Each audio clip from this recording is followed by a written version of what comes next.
Kunuun waan gaggaafatanii gaafadhaati waan jedhan isaan immoo jedhaniiti. Sooyya dubbisi immaa baga nagaan nu dhuftanii. Nagaan waaqayyo isiniif haa ta'u baga nagaan dhuftan immaa. Ishi nagaan Waaqayyo isin haa jajjabeessu.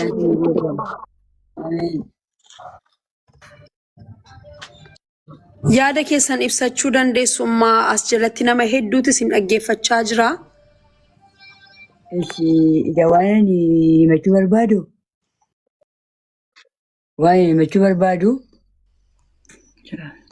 Haasa'a. Biyya Itoophiyaa, Oromoo fi biyya alaa kan jiraatanii mucaa koo kabajaa fi ulfinaan kan naaf fiddanii mana kootti galchitanii owwaalladhee fi baay'ee isin galateeffadhaa galanni isiniif haa ta'u jedha. Itti dabalee immoo ani humna hin qabu jireenya isheen keessa jiraattu akka ishee itti miidhamtee rakkoo isheen keessa galtee ani waan hin beeknee fi qabeenyaa ishee illee lafa hin beeknee fi ani wallaaltudha waan hin ta'e waan hin beeknee fi galfata godheen isinitti kennadha. Kana caalaa immoo waan isin ijjiin haasa'uu hin qabu. Waan baay'ees immoo isin ijjiin haasa'uu hin danda'u. Obboleessa koo harmee koo mucaa isa simbiraatii haasa'aa jirti nuu kennaati yaada keessan inni sirriitti isiniif haa ibsu. Isin beekna gatii ta'eef isin hubannaa isin arguu keenyatti baay'ee gammanneerra ati nuu ibsi maqaa kee wajjin. Cuuchaanidha. Cuuchaan jedhama. Isaan walumaa galatti waan baay'ee haasa'uu hin danda'anii. Kan isaan jechuu barbaadan immoo kabajaan reeffa mucaa koo na biraan ga'u keessanii fi guddaa galatoomaa isiniin jedhanii jiru. Uummata Itoophiyaa biyya alaaf biyya keessa jirtanii guddaa galatoomaa jedhanii jiru. Itti aansee immoo waa isaan jechuu barbaadanii ani akkaataa mucaan koo kun itti goddaamte hin beeku. Ana biraa yeroo muraasa dura kan isheen nagaa na biraa deemte. Amma immoo sababa isaa waan hin beeknee fi garaan koo nan cinne sababa isaa hin barree.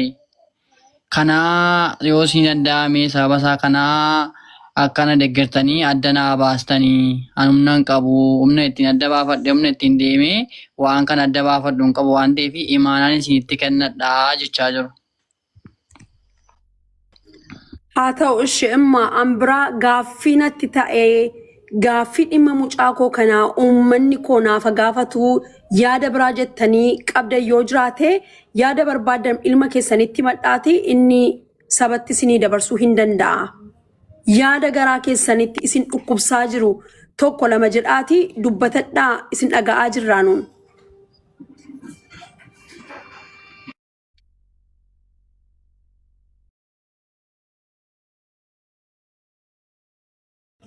Kana booddee waan jedhu hin qabu. Waan dubbadhu hin qabu.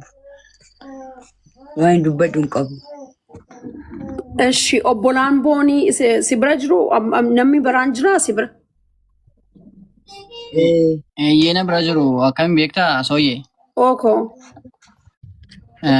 Akkamiidha jaartiin ammaa jira mitiiree amma kanatti haasa'uudhaaf xiqqoo hin rakkisaa. Nama jechuun nama miidiyaan kunis waan hundumtu kun haaraadha jechuun biyyaansi silkiimti kun iyyuu isaaniif haaraadha sii gala mitiiree. Walumaa galatti jaartiin haasaa dheeraa haasa'uu hin barbaanne qaamni dhimmi isaa laallatu immoo waan jiru kana adda naafa baasu akkaataa du'a isheetii kana adda naafa baasu yaadni isaanii gabaabamatti jechuudha. Akkaataa du'a mucaa kooti kana adda naafa baasu akkamitti akka ishiin of goddaate maaliif akka ishiin of goddaate adda naafa baasu uummanni kun immoo na bira dhaabbadhaa waan dandeessaniin na bira dhaabbadhaati adda naa baasaa rakkoosaa kana adda naa baasaa jechaa jirudha.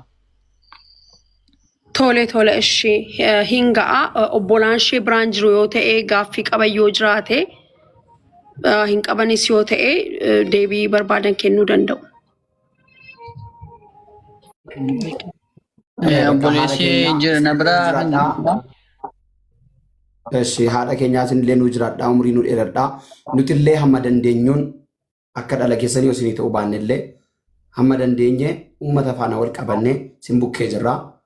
isin amma kana of miitanii gadda keessa amma kana of buustanii akka of miitanii hin barbaannu isin nu barbaachistu nu jiraadha umrii nu dheeradha haadha keenya unuuf isin booniif qofa otoo hin taane unuuf illee haadha unuuf warra isin bira jiruuf warra isin dhagaa jiruuf kanaaf immoo yaada keessan waan isin barbaadan kana waan qalbii keessan keessa isin shakkisiisu uummanni kun isin bukkee dhaabbatee dhugaa barbaadaniifis wal faana isin gargaaraa dadhabina isin bukkee jiru sun hundumayyuu nuti harka mirgaa taanee akka booniitii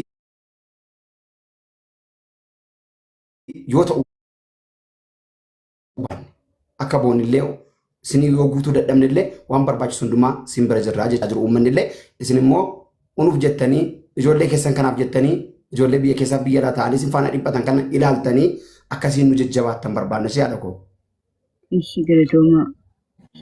Galatoomaa waaqayyo sinaa jajjabeessu kana caalaa harka keessa haa qabu sin jechuu barbaannaa saba keenya bakka buunee isin duukaa jirraa yaadi keessani yaada xinnoo yoo ta'e iyyuu yaada waan baay'ee of keessaa qabaa kun immoo sabaaf sablammii isin jaallatan hundumaa fi gaaffii kana gaaffiitiin hin gaafatamaa isiniin jechuun barbaada gadda keessanirraa kaatanii galateeffachuuf isa ta'u haqa mucaa keessan barbaadachuu fi as baatanii nu haasofsiisuu keessanii fi hedduu nu galatoomaa waaqayyo sinaa eebbisu umurii dheeraa jiraadhaa. Ijoollee baay'ee qabdu ijoollee isin agarre baay'ee jira hedduu jira isin jaallatu harka isin qabu isin jajjabeessu kanaaf jabaadhaa umurii dheeraa isinii hawwina waaqayyo gadda kana gammachuu tasaatti isiniif ajajjiiru isiniin jechuun barbaada. Asabaa isin mitanis akkuma kanan jirani waaqayyo jajjabina guddaa isiniif haa kennu akkuma Hamzaan jedhe waan godhamu hundumaan waan hojjetamu hundumaan namoota bukkee gaamuu barbaachisu bukkee geenye akka isin jajjabaattanii hin taasifnaa uumaa rakkoo tokko hin jiru waaqayyo isin gargaara jabaachuu qabdu cuuchaan faa isin bukkeeru waan ta'eef jajjabeessuu qabdu cuuchaa faa jechuudha maafanii jajjabina waaqayyo isiniif haa kennu.